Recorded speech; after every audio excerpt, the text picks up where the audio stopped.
A crow in the tree suddenly called out the man's name. He rushed over to investigate and found a strange hole at the base of the trunk. Brushing aside the damp soil, he pulled out a porcelain doll bound in iron chains. A string of mysterious numbers was inscribed on it. His friend urged him to put it back immediately, warning that locals considered the doll a bad omen, something that should never be touched. But David ignored the warning. He set the doll on the grass and stomped on it hard. The moment they turned to leave, dark clouds rolled in and a thunderstorm broke out. Friendly reminder, this film contains some frightening scenes. Tag a friend in the comments to watch it together. On the drive back, David swerved to avoid a woman in the road and crashed. He jumped out to check and saw a girl walking deep into the forest. He chased after her, only to witness a chilling sight. The girl was kneeling beneath a dead tree, chanting something under her breath. David crept up behind her and barely touched her shoulder before she collapsed to the ground. He brought the girl to a nearby church and learned she was the priest's niece, who had wandered out during a sleepwalking episode. Then David noticed something strange. The girl who had just been speaking was now completely mute. Confused, he told Lisa what had happened after they left, but she didn't believe him. Anna had never spoken a word in her life. The next day, they took Anna to the hospital for an examination. The results were baffling. Her previous physical impairments had somehow vanished overnight. While the priest was praying in the church,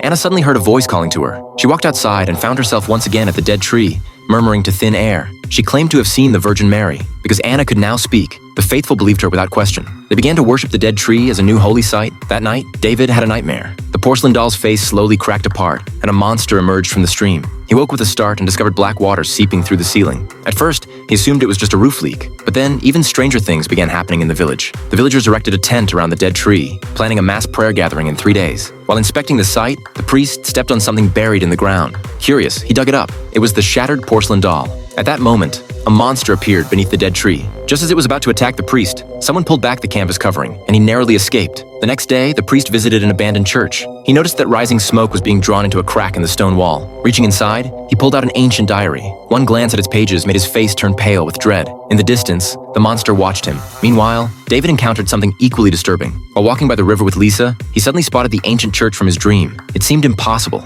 Realizing the gravity of the situation, David hurried with Lisa to find the priest. He wanted to confess that he had destroyed the porcelain doll, but it was too late. When David arrived at the church, the priest was already dead.